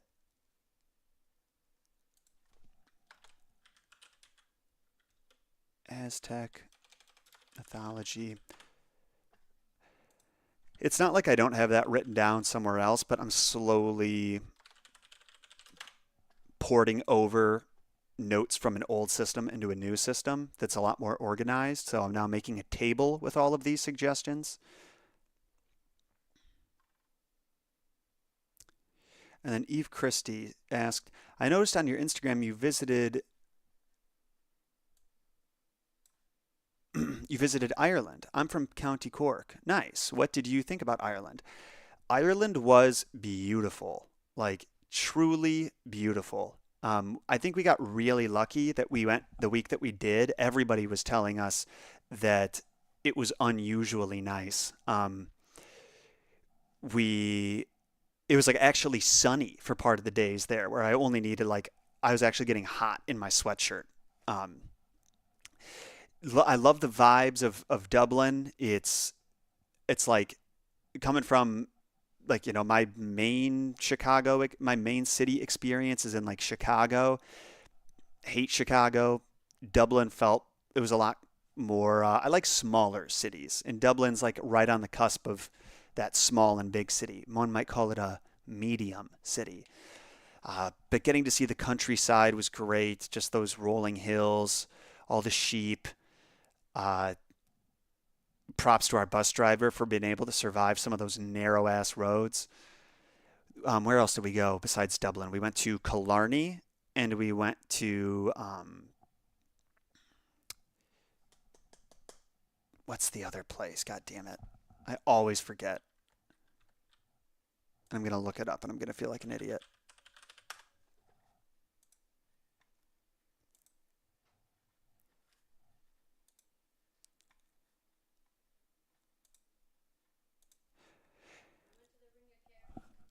I know it was the Ring of Kerry. But what was the city? It was Dublin. Then we went to Killarney, Galway. Galway was chill. Galway was the smallest one, right? I think so. Killarney was also great. I miss Southern Ireland. Northern Ireland is so different. Yeah, so Hannah, our moderator, was actually one of our Trova Trip travelers. Miss Hannah. We She was also a Patreon supporter for a really long time. Um, so really cool to have her here in the chat. And then she moved to Ireland after the trip, which was fucking awesome. The Cliffs of Moher we did see too. Yeah, I was trying to like I was mostly thinking of the cities that we stayed in, but we also did the Ring of Kerry, which was really cool. We stopped in Adair Village, and we did the Cliffs of Moher, which was really cool too because when we got there, it was like super. It was pretty cold, but it was super clear, and you could see. All for context, all week people were telling us like, don't get your hopes up. You're gonna get there, and there's a real chance that you're not gonna see anything at all. And that was kind of a scary possibility. But we got there, pristine. We like walk all the way to the end of the route. That's like the safe part. And then on the walk back, the fog rolled in. And literally, by the time we returned to the starting point, we turned around, whole thing was covered in fog. So it was just chef's kiss, perfect timing.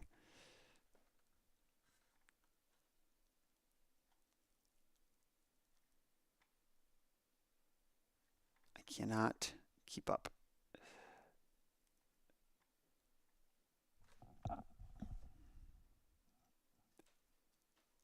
The Mines of Moria.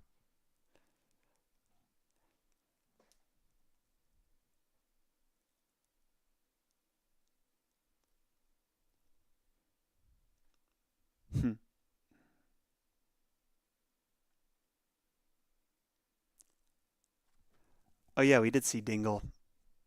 The wait, no, I don't know if we did. The Dingle Peninsula. We just heard a lot about it.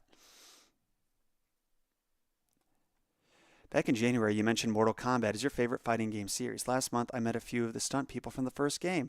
No way. That is so cool. I watched all of those stunt people from those old like development of Mortal Kombat special featurettes that they had in the old PS2 era. I watched those to death, dude. So that's really cool.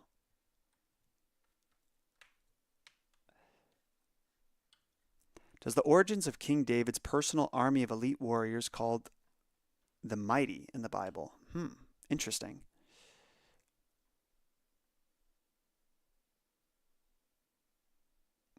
Oh, we talking about Val Kilmer in the chat now. Rip Val Kilmer.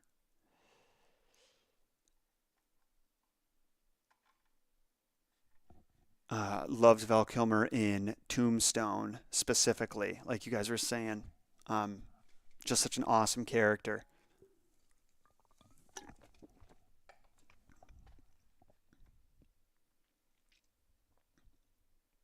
Did you ever play Hogwarts Legacy? I did. I think I got like 30% through it, and then I got a little bored with other games. When did Hogwarts Legacy release? February 10th, 2023.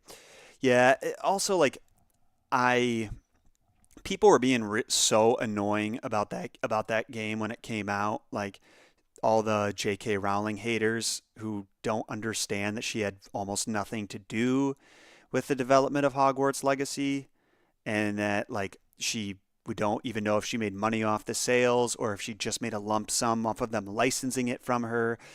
All of the blind hatred toward that game, like I was super hyped for it, and then I covered the messed up origins of house elves and the spirit of that, and some people got a little testy about it. Sensitive people, man.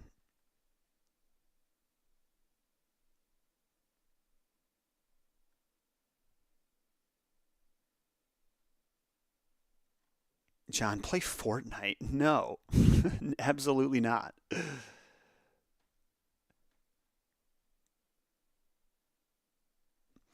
I'm going to save you some time on any Bible related questions. If it's in the Bible, don't know much about it. I took a Bible class freshman year of college where we literally like went through the whole thing cover to cover, and I retained almost nothing. It was the most boring class, and I think that I just wasn't old enough to appreciate it at the time. Even now, I think I probably would have fallen asleep and just out of sheer out of the teacher's teaching style. So that's kind of unfortunate. But no, if it's in the Bible, outside of the main stories like Noah's Ark, Moses and the burning bush, Moses being put in the basket of reeds, being floated down the river, uh, I I don't know shit. Absolutely no Fortnite. I almost, and by almost I mean like 10%. There's like a 1 in 10 chance of me doing the mythology, of checking out Fortnite on stream for the mythology season. You can look at some of these real quick. Might be kind of interesting.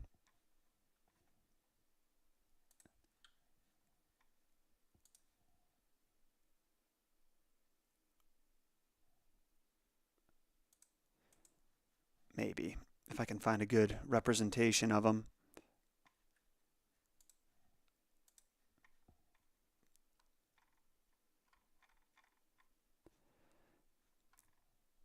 I heard they were pretty lame though. The Poseidon one in particular is like, what is happening?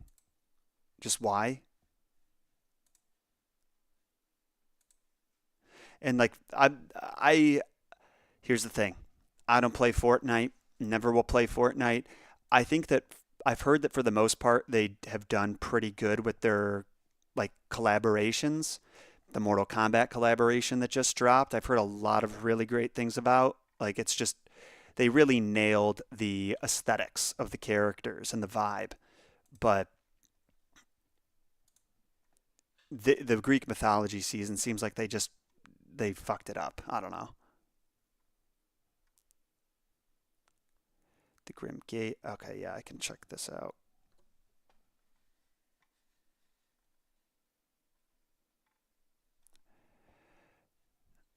You can't have Olympus without Mount Olympus, home of Zeus. You'll always feel like you're being watched with the grand monument. I don't have to read the captions unless I don't know what it is. But, you know, decent Olympus, I guess. I don't know if this is a map that you fight on or what. To get to the underworld, one way to get there is crossing the river at Grim Gate, where the three-headed guard dog Cerberus awaits. Got the river Styx.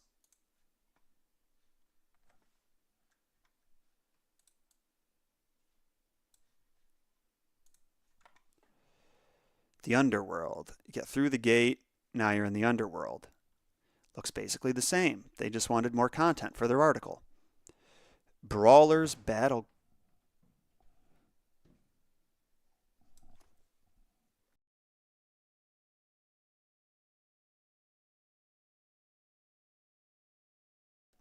My wife dropped peanut butter.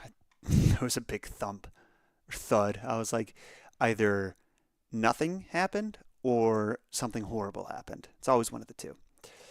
Brawler's Battleground. The god of war Ares always welcomes a battle. Take him up on his challenge in the Brawler's Battleground. Is the mythology season over?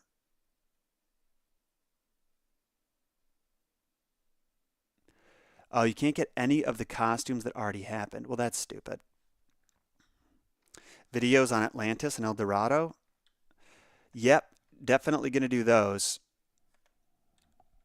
You got the Gatekeeper. That's pretty cool. Like, if we're going to try to make a humanoid Cerberus, I think that's about as cool as it's going to get.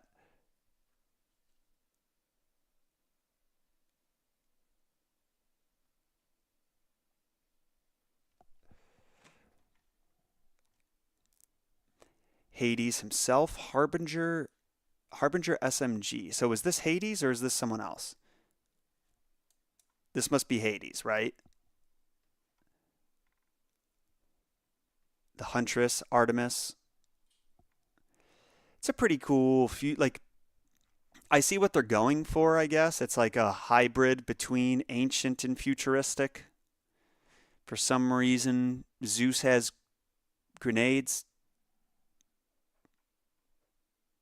Or maybe those are supposed to be his bolts, but then what are these? I don't know. Got Hades. Artemis, purple hair for some reason, because we got to make her different in some way. Goddess of the moonlit hunt. How associated with the moon is she really, though?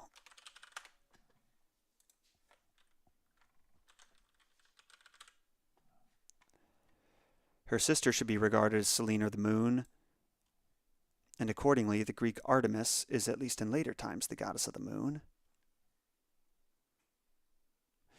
Buttman and Herman consider this idea of Artemis being the moon as the fundamental one from which all others are derived, but at any rate, the idea of Artemis being the goddess of the moon must be confined to Artemis, the sister of Apollo, and is not applicable to the Arcadian, Taurian, or Ephesian Artemis, which, for those who don't know, are the Artemises that were worshipped in other cities, since they were variants of every god from city to city. I was curious. So it seems like it was more of a niche thing, but nevertheless, she was affiliated with the moon. Some wings, the wings of Icarus. Something about gods with guns just seems so stupid to me. It doesn't make sense. I hate pink Hades. It's awful.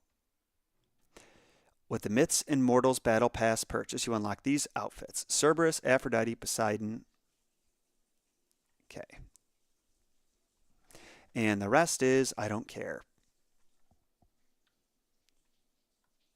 What I do hate, do they Why didn't they show Poseidon in the list?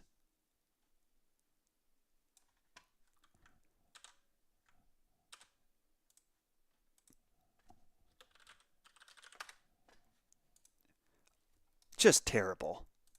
What is this?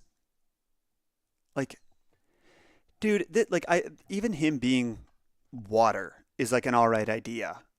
Why did they give him a cartoon smiley face? I just don't understand.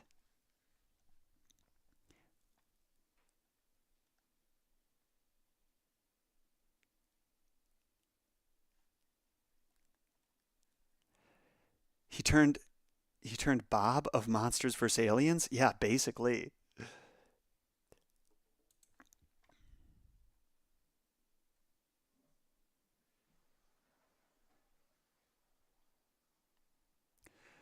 Um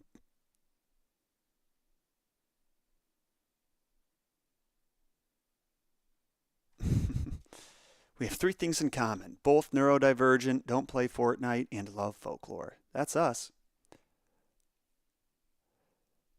But then isn't Celine a tightness? Right. That's the thing. There's there, there's really not a lot out there on any goddesses of the moon.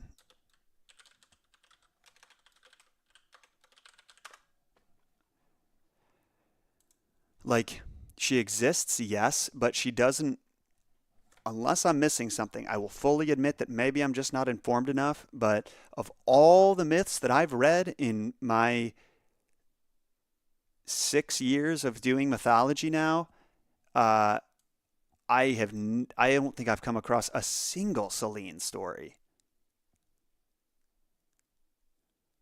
But like it's possible that she just exists kind of independently of the rest of the mythos. So maybe maybe it's like that's my bad and I should look into her a little bit more.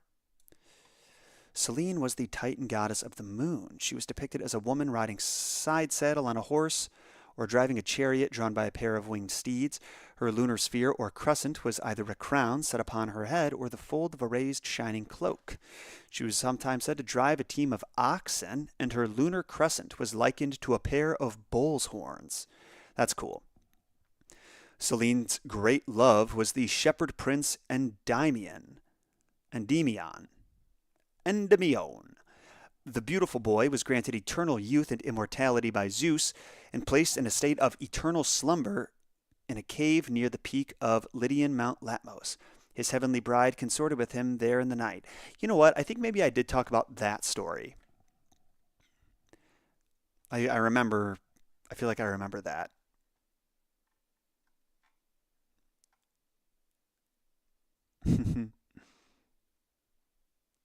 If you ever visit Ireland again, do the southwest coast. Myself and Charlotte will tag along. You got it. I next time we go abroad, probably not this Japan trip, but starting on the next one, I want to have like an extra day reserved for meet and greet from people from that country. I honestly, one of the cooler things about Ireland that I didn't expect, and hopefully this isn't a like cringy flex, but I was kind of surprised by how often I got recognized out there. It was pretty cool. Um, I don't really go out a whole lot in my day to day life. Like, we, you know, I'm working a lot of the time.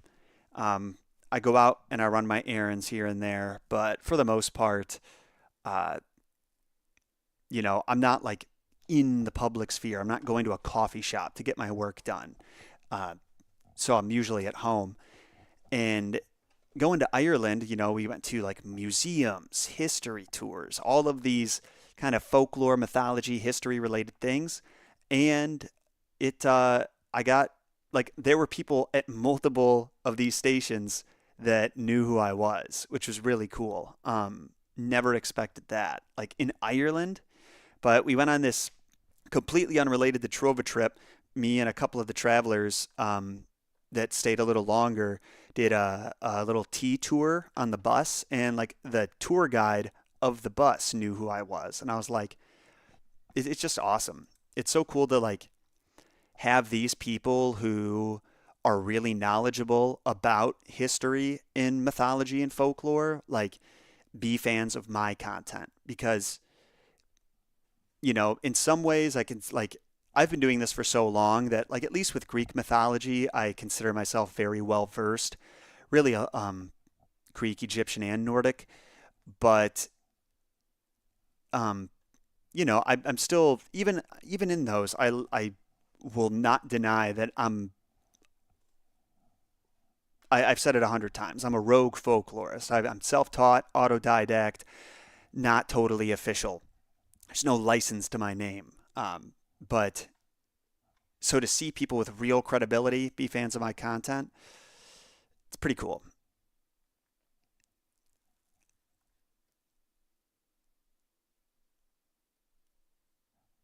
Oh yeah, and then there was the escape room guy. That guy recognized too. That was pretty sweet.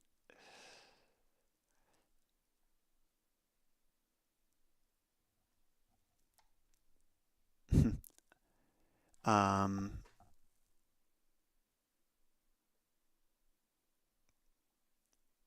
Bring your beautiful family. We'll organize a babysitter. That'd be great. I think somewhere like Ireland would be a little more possible. Uh, Somewhere that's like, I don't know, we're a little more like now that we've been there, we're a little more comfortable there. I feel better bringing the baby, but still, baby on a plane for any amount of time. Part of me would just like rather be like nailed to a cross during that time. I'll be like that time will move faster than being on the plane, but maybe I'm wrong. Thank you, Jenny. It's very nice to say. You're an amazing presenter, and the way you tell it is top. Appreciate you. I also want to let you guys know if you don't, uh, if you haven't heard. And also shout out to Bike Bell over on Twitch. We got 6 viewers over on Twitch. Um, but we do have one more, sorry, not one, the Trova trip for Japan. We had a couple of people have to back out at the last minute. So we have some openings, which is pretty great. If you would like to consider joining us, in full disclosure, it's a pretty quick turnaround as the trip is on June 7th.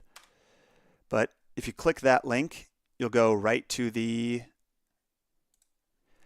Trova Trip page where you can reserve your spot and join us in Japan. We'll be there for about 7 days from Tokyo to Nagano.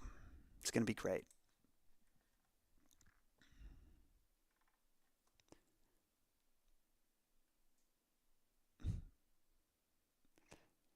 This was the first live I've seen of yours, and I joined right away. Hey, thanks for joining. Appreciate you.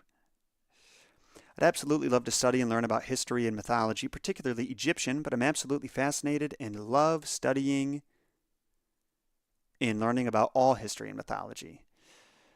Good. Good. Armenian mythology gods? I will check it out. Or I'll add them to the list as well.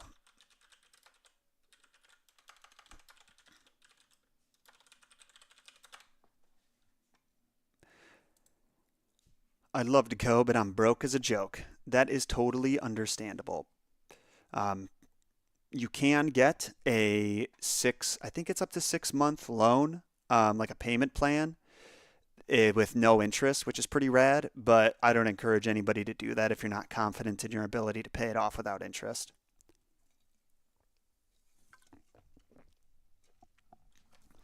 What video games am I playing right now?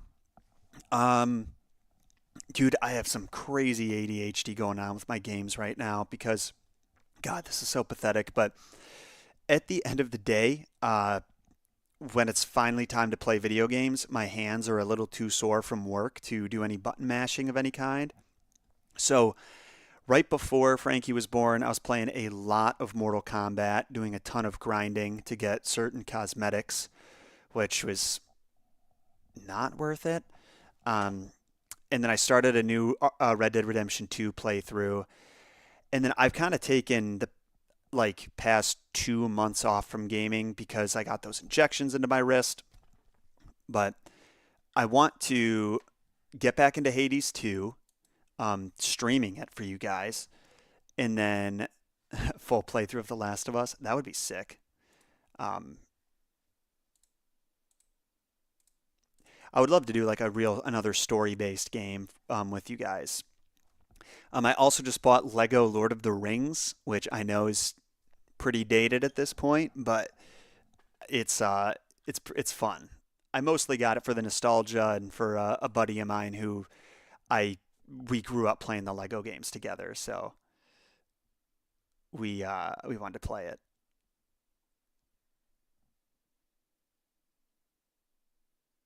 Oh, Blue Jays, Nate. What's up, Nate? Good to see you, man. Yeah, The Last of Us. Is that what you're saying is timeless? Because I agree.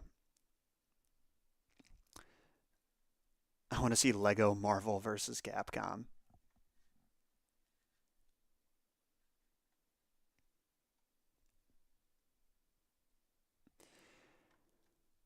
You can never go wrong with Lord of the Rings. Exactly. Exactly, dude. I'm just itching for more Lord of the Rings content. I'm not willing, like honestly, I've been Lauren and I have been building a ton of Legos, which has been a blast. Uh, and I've been craving some Lord of the Rings Legos. However, I really don't like the $400 initiation fee to get either of the giant sets, and then the Shire set that just dropped, which I was going to be a guaranteed buy from me, is way overpriced also at $270. Like, it's just kind of annoying. So I was like, I'll get my Lego Lord of the Rings fixed digitally.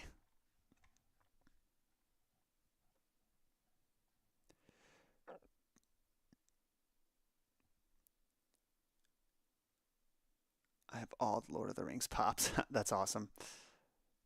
I taught my sons to play video games on the Lego games. So much nostalgia. They're really great games for kids. I did not get sick of playing them as a kid at all.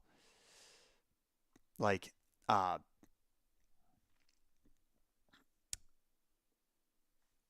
like the Lego Star Wars, the complete saga was great, but by the time the complete saga had come out, I had 100%ed both the first Lego Star Wars and the second. So was like I started the third one with the intention of 100%ing it, and then I was like, you know what? I already did all this. Why am I going to do that? Um, and then the Skywalker saga came out recently, and I don't know. That one could have been a lot better, to be completely honest with you. I know it was supposed to be like the ultimate Lego Star Wars game, but I was a little bit disappointed. Oh, my daughter's name is Arwen. That's beautiful.